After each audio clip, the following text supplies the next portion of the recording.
Welcome to our petty revenge, where OP finally sees the light and ditches his cheating wife. Let's get to it. Cheater loses her toy privileges. I've been waiting a while to remember a good petty revenge or malicious compliance story to post. Finally remembered one. Compliments of all the breakup/divorce stories recently. This one got a bit longer than I intended, so TLDR at the bottom. Backstory. My ex-wife was a special kind of lady, with that almost unbelievable type of crazy you only see in movies. There was a matching crazy sex drive with it too though.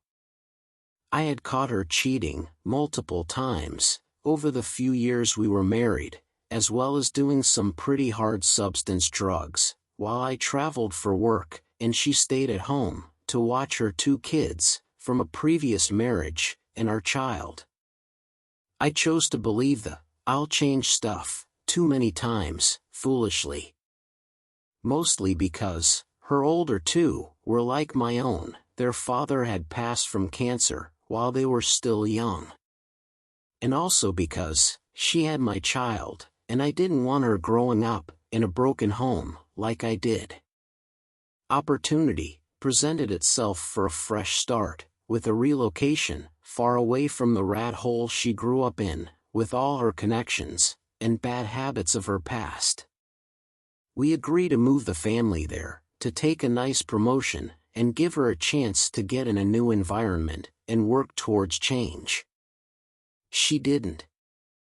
The act. Fast forward a year, and much is still the same as it was. She had taken up redoing furniture to try and sell it, instead of getting a real job, which meant spending a lot of time making runs to a local store that resold the donated innards of houses that were being remodeled. There she met. Let's call him Javier. She even introduced me to him on one of the visits, as the helpful associate who always helps her load up the heaviest stuff she bought into her truck. Needless to say, my slimy sense was tingling. At this point, I had this gut feeling every time she found someone new, she was going to eventually cheat on me with. She was mid-30s, and afraid to get old and undesirable, so she would pick out guys about 10 years younger, so she could still think she had it. Javier fit the bill, and also oddly, looked similar to her deceased husband. Roll forward another 3 months, and the arguing was getting too much for me. She also started insinuating that she would lie to Child Protection Service, that I was touching her children, so I would never see my daughter again, or purposefully inflict harm on herself, and threatened to say it was me. By this time, I was smart enough to start secretly video recording this stuff with my phone, so I could avoid major issues down the road. It ultimately saved me and won me full custody in the divorce, but that's for another time. A week later, we fought just prior to Thanksgiving. Not only one of my favorite holidays, but we were all completely alone in terms of family, except each other. She started the fight as a way to go spend it with Javier's family. I wasn't aware anything had started on that front yet. Her oldest kids were accustomed to these crazy acts by now, and she didn't fear them telling me. My daughter was only 2. A couple days later, I found out, after spending a lonesome Thanksgiving with my hungry man, turkey dinner, what really happened. The fight was huge. I was done, and she knew she had gone too far. I was filing for divorce on Monday. It was Saturday at the time. She was able to take one of my texts I sent after she pulled over on a 4-lane busy road with our youngest, so she could kick me out and walk 4 miles home and convince a police officer to arrest me to get me out of the house for the night.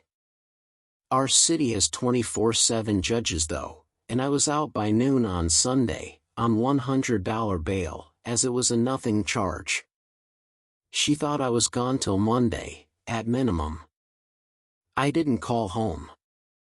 Just took an Uber.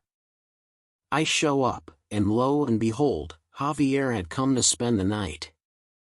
At this point, it was laughable, and I knew what she was capable of, so I video recorded, before I even entered the house. He left, then I left, as the kids had school coming Monday. Monday, I file for divorce. Tuesday, I appear in court for my initial hearing, for the arrest over the weekend. She's requested a temporary restraining order on me at the hearing, and the courts grant it, until the real trial. I was forced out of my home, and also forced to keep paying all the bills, except food, while the divorce went on, lawyer's advice. I was given 6 hours on Wednesday, by the court, to get as much of my stuff out of the house as I could. I was leaving that same day, for a multi-week out-of-town job too, so I couldn't really take a lot. Anything I left behind, I was at risk of never getting again. Now, I definitely needed work clothes, and some street clothes, but I could maybe only take 2 to 3 suitcases of things at best. Cue the petty revenge. The revenge. Over the 4 years we had dated/been married, we had accumulated quite a large collection of fun adult toys. Somewhere in the ballpark of $3,000 to $4,000. And most of it was kept in a big trunk that looked like a magician's case. Well, that stuff was mine, just as much as it was hers. I had bought it all for her. And she loved this stuff, with or without others' involvement. She kept her favorites, hidden in different places though, like her closet inside a shoe rack. It was strange. I packed what I really wanted, in about an hour and a half, then spent the next 2 hours, searching for all her hidden favorites. I cleaned that place out, of anything explicit, and tossed it all in the large trunk. I left with time to spare, and the bed of my truck loaded with my work gear, some suitcases, and her special trunk. I drove about 5 hours, to get to the hotel of the job I was going on, and after I checked in, I saw the big green dumpster back in the corner. I pulled my truck around, backed up, and hoisted the 80lb plus monster into the bin, and smiled. It wasn't a lot, but it felt really good to have gotten at least one leg up on her, as I knew she would be furious to not have anything to help her de-stress from her life, what was about to be falling apart. Bonus/side notes. The case was eventually dropped against me, when she wrote a letter to the DA, stating I was fine, and she wasn't afraid of me. That's the only way they'd drop it, so she could get my help with the kids, as she struggled to find work. I wasn't going to violate that TRO for any reason. I ultimately won full custody of my daughter, as well when all was said and done. I have so many more stories from this terrible marriage if you guys like the above. The end. Now, OP has posted an update. So let's move on to that. The cheating wife part. 2. A family affair. Firstly, a huge thanks to everyone who showed support and enjoyed my last post. I've been asked to write some more of the crazy things that happened in my marriage. This one is another tale that involves some petty revenge, so I'll keep this one here, before writing others in the subs they belong in. Let me preface this story with the fact that I know I was dumb and stayed too long. The more V's I write, the dumber I'll look. Not going to explain why again here, so you can find my last thread, if you're interested in some additional backstory. It's recommended, so you can follow this one better. TLDR at the bottom. Here we go. Backstory. About 6 months prior to moving away, for my promotion, September 2018, with the family, my ex-wife had gotten pretty bad, from a delusion standpoint, with the whole seeing ghosts and demons stuff. She was supposedly scared to be at home alone with the kids. My job at the time required for me to be gone for periods from a week up to several months at a time.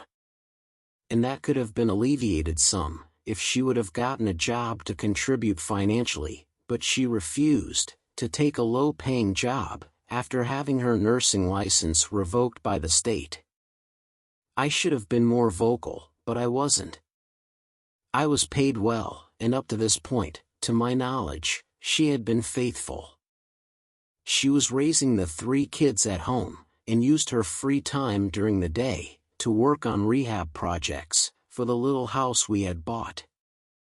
One day, I come back from a job in the spring of 2018, and her cousin by marriage, no blood relation, let's call him John, was there.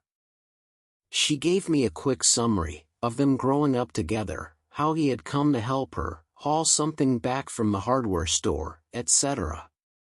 The guy seemed alright, but she seemed overly nervous about him, while he was playing it totally cool.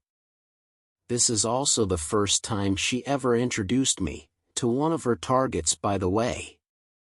Either way, he hung out for about 15 minutes, to not have it be weird, and then excused himself and left. I didn't see or hear about him again for several months. He apparently secretly stopped by quite often when she was feeling extra exorcist-ish. To jump back a bit further and explain where the angel/demon paranoia came from, my ex had birthed our daughter in late 2016, and by spring 2017, she was not happy with the weight she had gained, and also was suffering from some mild postpartum. This led to her falling back into her drug use, meth, to quickly lose weight. I had known about her previous pill addictions, but not about the harder stuff, till after I caught her with it, late that spring. A huge fight ensued. She promised to quit and go to NA. I accepted, and we tried to move on. Most of the rest of 2017 was her continually slipping into the use of pills, or meth, and a prolonged manic episode. It finally got to the point that I was ready to leave if things didn't change, and everything settled down around Christmas 2017, and was actually pretty solid through mid-2018. I think her manic episode chilled out around that Christmas. Back to summer 2018 though, John was popping up a lot in our daily conversations, out of nowhere. He was coming over and helping do a lot of physical labor, working on the house with my ex. At least once during the week, and almost every weekend. Always when I was gone for jobs. He never was around when I was home. Strange. Eventually, I caught them together, and the blame for it was directed at me, because I was always gone and never around to help. Mind you, what I said above about the finances. If she worked even a crappy job, I could have afforded to be home another 2 to 3 months out of the year.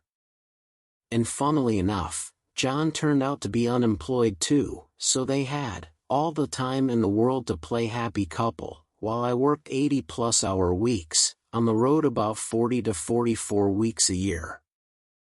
I was boiling furious. I filed for divorce, for the first time, and she flipped out. Begged, and pleaded. Said it was done, and over, and how sorry she was. This is what led, in part, to us moving away for the promotion, and getting a fresh start in the fall of 2018. The act. By summer of the next year, 2019, her phone was constantly blowing up with texts from someone, and she had them in her phone as Jennifer and Jacob, names changed.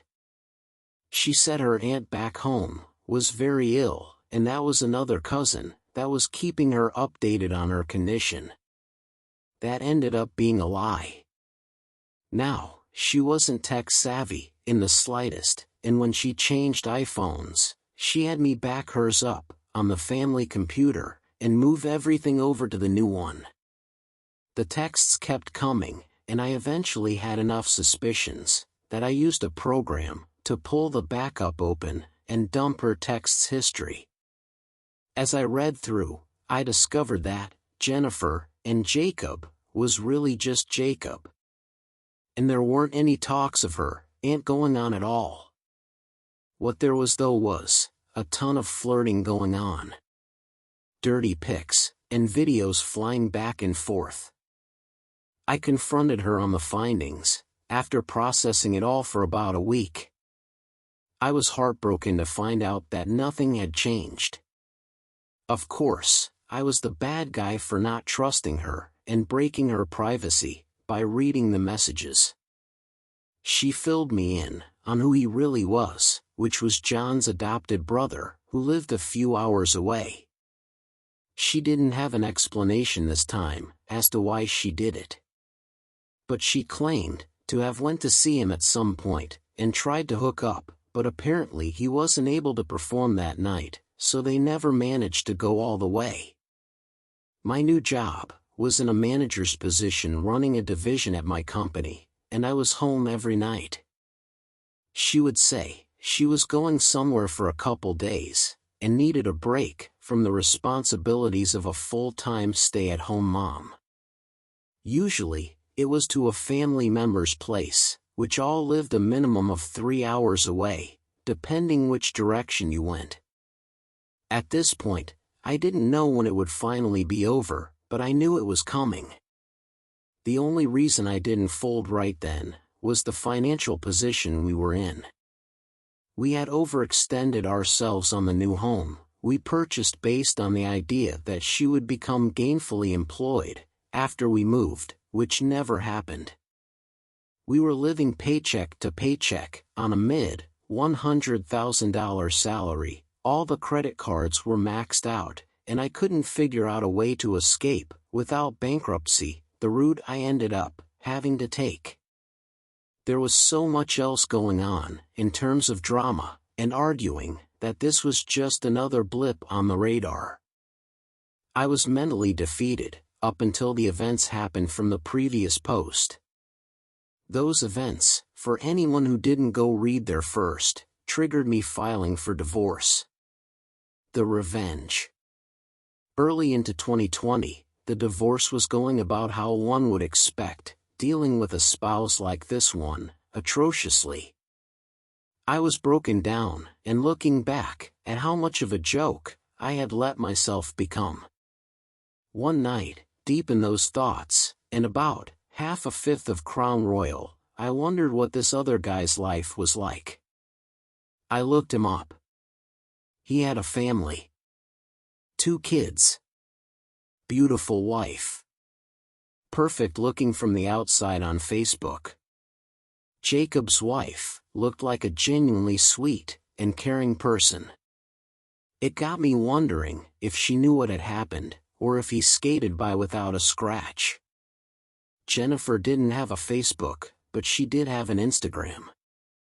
I sent her a message that gently explained what I had discovered several months prior.